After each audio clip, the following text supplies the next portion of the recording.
Abraham Hyacinthe Anquetil-Duperron was the first professional French Indologist. He conceived the institutional framework for the new profession. He inspired the founding of the École française d'Extrême Orient a century after his death. The library of the Institut français de Pondichéry is named after him. Biography. Abraham Hyacinthe Anquetil was born in Paris on 7 December 1731 as the fourth of 7 children of Pierre Anquetil, a spice importer. As was the custom of the time, the name of one of his father's estates, Duperron, was added to his name to distinguish him from his brothers. Anquetil-Duperron initially distinguished himself in the study of theology at Paris and Utrecht with the intention of becoming a priest like his elder brother Louis Pierre Anquetil. In the course of his studies, however, he acquired such an interest in Latin, Hebrew, and Greek that he chose to devote himself entirely to philology and classical studies and discontinued his clerical training. He traveled to Amersfoort near Utrecht to study Oriental languages, especially Arabic, with the Jansenites who were exiled there. On returning to Paris, his attendance at the Royal Library attracted the attention of the keeper of the manuscripts, Abbé Sallier, who hired Anquetil-Duperron as an assistant on a small salary. In 1754, Le Roux de Chartres, who at the time was professor for Arabic at the College Royal, showed Anquetil a facsimile of 4 leaves of a Vendée Chardé that had been sent to de Chartres's uncle Michel Formant in the 1730s in the hope that someone might be able to decipher it. The original was at Oxford's Bodleian Library, but the script was not recognized, and so the manuscript was placed in a box chained to a wall near the library's entrance and shown to everyone who might be able to identify the curiosity. Also at the Bodleian was the manuscript collection of James Fraser, who had lived in Surat for over 16 years, where he had been a factor of the British East India Company and later member of council. Fraser had returned to Britain with some 200 Sanskrit and Avestan manuscripts, which he intended to translate, but he died prematurely on the 21st of January 1754. In his later travelogue, Anquetil is sharply critical of the English, both of Fraser's failure to accomplish what he intended, and of the Bodleian's failure to realize that Thomas Hyde's manuscripts, which the Bodleian also had in its possession, included a transliteration table for Avestan script, playing on the French antipathy towards the English. In his travelogue he later claimed that after seeing the facsimile pages of the Oxford manuscript, he resolved to enrich country with that singular work, and the translation of it. But there was a government interest in obtaining Eastern manuscripts. Anquetil-Duperron obtained a mission from the government to Dusser, but,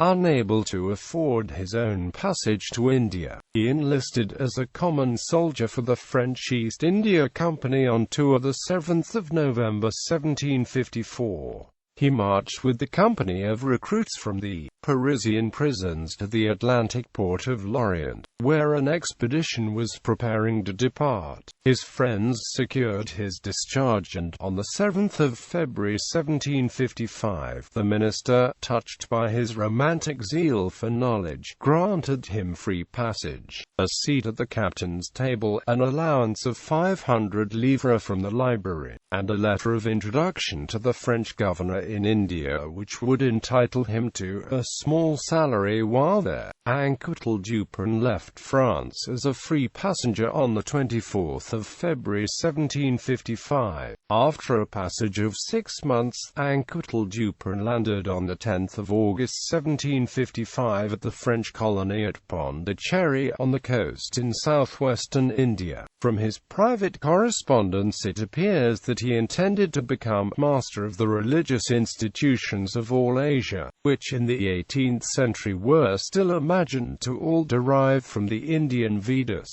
For that, Anquetil-Duperron knew he would need to learn Sanskrit. He initially studied Persian, which Europeans in the 18th century still presumed to have descended from Sanskrit. His plan was then to visit the Brahmins in Benares to learn Sanskrit at some famous pagoda. About half a year later, he was living on rice and vegetables and saving his money so that he might find some Brahmin to become the disciple of. As he also wanted to study the Indian books, he decided to travel to the French colony at Chandanagar in Bengal, where he arrived in April 1756. He promptly fell sick. By coincidence, he landed in the hospital of the Jesuit missionary Antoine Mosaque, who some years earlier had copied the Pondichéry Vedas.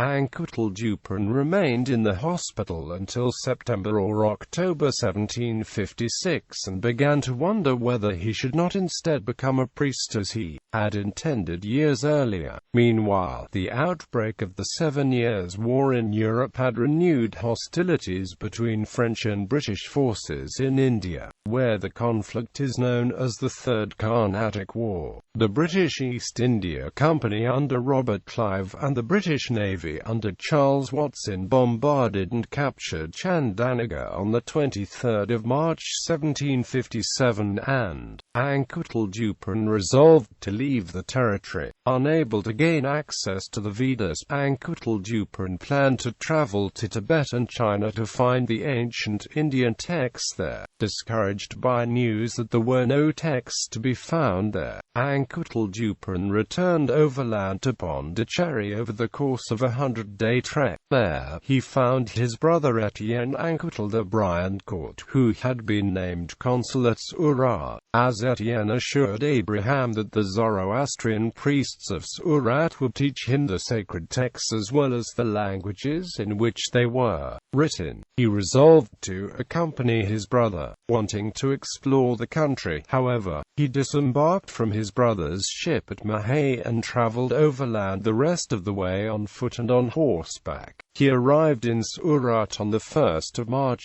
1758, at a time when the Indian Zoroastrians were embroiled in a bitter dispute over intercalation, what is now called the Cabase controversy. Each side cultivated ties with competing European traders. The one faction had ties to the Dutch East India Company. The other maintained ties to the British and Armenians. In the travelogue, Darab's cooperation with Anquetil-Duperron is attributed to a need for assurance of French protection. It seems that Darab attempted to provide Anquetil-Duperron with an education similar to that given to priests. His essay Exposition du Système Théologique aligns itself with the texts and provides only glimpses of what the Parsis actually believed at the time. Anquetil complains of the priest's interest with law and ritual rather than philosophy or abstract ideas. Anquetil grew impatient with the methodical methods of the priests and with his inability to obtain manuscripts. According to his travelogue, the priests also had no desire to teach him Avestan and no expectations that he would master it well enough to translate their texts. Also, according to Anquetil, the priests were committing a great sacrilege in acquainting him with the texts, and lessons were conducted in Persian so that the priest's Zoroastrian servant would not be aware of what was transpiring. Cause's anxiety increased when Anquetil demanded proper interpretation and not just translation. Via Persian, the two priests taught him what they knew of Avestan and of Zoroastrian theology. In June 1759, 16 months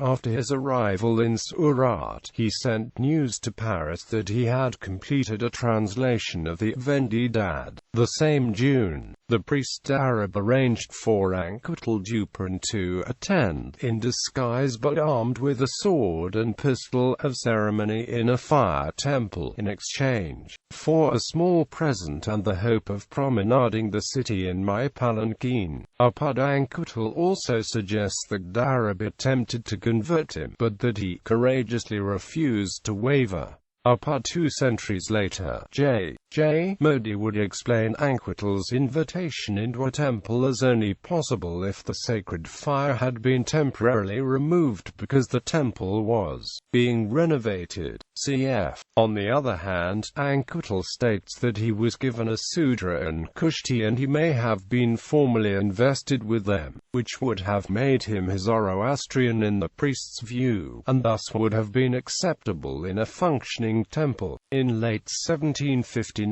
Anquetil-Duperron killed a fellow countryman in a duel, was badly wounded himself, and was forced to take refuge with the British. Anquetil's own brother demanded that he be handed over, but the British refused. In April 1760, the French authorities dropped the charges and allowed him to return to the French sector. In the meantime, Anquetil had travelled all over Gujarat. At Surat and in his travels, he collected 180 manuscripts, which not only included almost all known Avestan language texts and many of the 9th–10th century works of Zoroastrian tradition, but also other texts in a multitude of Indian languages. Anquetil-Duperron finished his translation in September 1760, and decided to leave Surat. From Surat, he intended again to travel to Benares, but the widow of the Frenchman he had killed was bringing charges against him, which Anquetil then used as an excuse to seek refuge again with the British and obtain passage on one of the English ships destined for Europe. He paid for his journey by calling in debts that others had made to his brother. Just before his departure, the priest Kaus lodged a complaint with the British that Anquetil had failed to pay for all the manuscripts that he had purchased. The British seized his goods, but released them when Anquetil's brother guaranteed payment. Anquetil-Duperron left Surat on the 15th of March 1761. He arrived at Portsmouth 8 months later, where was interned but allowed to continue working. After his release, he travelled to Oxford to check his copies of the Avestan language texts against those of the Baudelaire. He then set out for France and arrived in Paris on the 14th of March 1762. He deposited his manuscripts in the Royal Library the next day. In June 1762, his report was published in the journal Des Sçavans, and Anquetil-Duperron became an instant celebrity. The title of his report indicated that he had gone to India to discover and translate the works attributed to Zoroaster. Quote, "It appears that this mischaracterization of his objective was in order to be seen as having achieved what he intended. The librarian Jean-Jacques Barthélemy procured a pension for him and appointed him interpreter of Oriental languages at the Royal Library. In 1763, he was elected an associate of the Academy of Inscriptions and began to arrange for the publication of the materials he had collected during his travels. In 1771, he published his 3-part Zend Avesta of works ascribed to Zoroaster, which included not only a retranslation of what the priests had translated into Persian for him but also a travelogue, a summary of the manuscripts that he collected, a biography of Zoroaster, a translation of the Pondichéry, and 2 essays. A heated dispute broke out at once, in which Duperron was accused of perpetrating an elaborate fraud. At the fore in this dispute was William Jones, at the time still a student at Oxford. The future founder of the Royal Asiatic Society and future discoverer of the Indo-European language group, was deeply wounded by Duperron's scornful treatment of Jones's countrymen, and, in a pamphlet written in French, Jones dismissed Duperron's manuscripts as the rhapsody of some mindless Hindu. For the contemporaries of Voltaire, the silly tales of gods and demons and outlandish laws and rules seemed impossible to relate to the idealized Enlightenment-era view of Zoroaster, or to a religion which they associated with simplicity and wisdom. Other scholars attacked Duperron on philological grounds. Duperron was vindicated by Rasmus Rask in 1820, 15 years after Duperron's death. The debate would rage for another 30 years after that. Anquetil's attempt at a translation was, of course, premature, and, as Eugene Burnouf demonstrated 60 years later, translating the Avesta, a previous translation, was prone to errors. However, Anquetil was the first to bring in ancient Oriental sacred texts other than the Bible to the attention of European scholars. Following his Zend Avesta and until his death in 1805, Anquetil was occupied with studying the laws, history, and geography of India. He was greatly affected by the revolution. In his youth a kind of Don Juan, he now led the life of a poor, ascetic bachelor, combining Christian virtue with the wisdom of a Brahmin. During that period he abandoned society, and lived in voluntary poverty on a few pence a day. In 1778 he published at Amsterdam his Legislation Oriental, in which he endeavored to prove that the nature of Oriental despotism had been greatly misrepresented by Montesquieu and others.